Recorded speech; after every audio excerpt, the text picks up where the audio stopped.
Umesh ji Dubai से। जी है। कुमार जी आपके चरणों में दंडवत प्रणाम। कुमार जी, निर्मल मन से भजन होगा अथवा भजन करने से मन निर्मल होगा? मन की मलिनता को पहले समझो किसे कहते हैं। मन का मल क्या है, पता चला है तुम्हें अभी तक? भाई निर्मल और मलिन तभी तो आप उस विषय को जान सकते हो। पहले मल को जानो ना। ये होने पर मलिन कहा जाता है और ये ना हो तो उसे निर्मल कहा जाता है। किसे जानते हो आप? मल किसे समझते हो? जो मन में विकार है। हाँ ठीक है। जो देह भाव से युक्त होकर मन इंद्रियों के साथ भोगों में विचरण करता है, इसे मलिनता कहते हैं। अगर वही धर्मयुक्त विचरण करे और नाम जप शुरू करो तो फिर जपते जपते ये विकार नष्ट हो जाएंगे और मन इच्छा रहित हो जाएगा, संकल्प रहित हो जाएगा। संकल्प रहित मन को ही निर्मल मन कहते हैं। जिसके मन में कोई भी भोग की चाह नहीं है उसे निर्मल मन कहते हैं। और भोगों की मान प्रतिष्ठा बड़ाई आदि आदि आदि ये सब चाह जितनी है प्राकृतिक, ये सब मल है, क्योंकि ये है नहीं। और इसमें हम सत्यत्व भाव करके तो असत्य को स्वीकार करना ही मल है।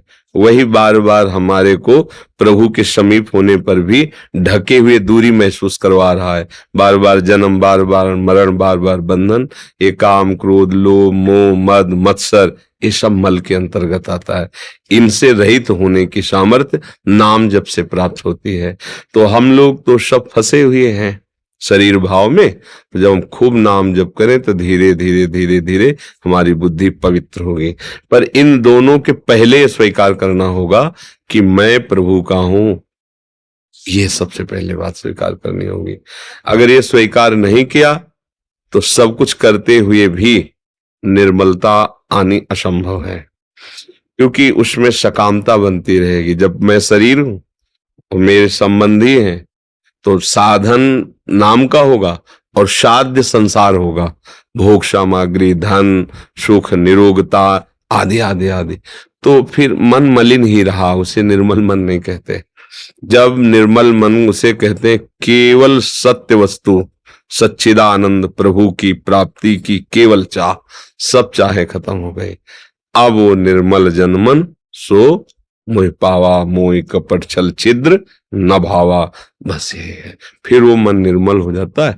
मैं प्रभु का हूं जैसा भी हूं, और खूब नाम जप, और जो निषेध किया गया है उसे ना करें तो धीरे धीरे मन हमारा शांत हो जाएगा, निर्मल हो जाएगा। तो जैसे निर्मल जल हो और हलचल रहित हो तो उसके नीचे की वस्तु दिखाई देती है ना, ऐसे ही मन के तह में जो विराजमान तत्व है वो आत्म तत्व, वो भगवान है। वही समझ में, तभी भगवान ने कहा इंद्रियाणाम मनस्यास्मि।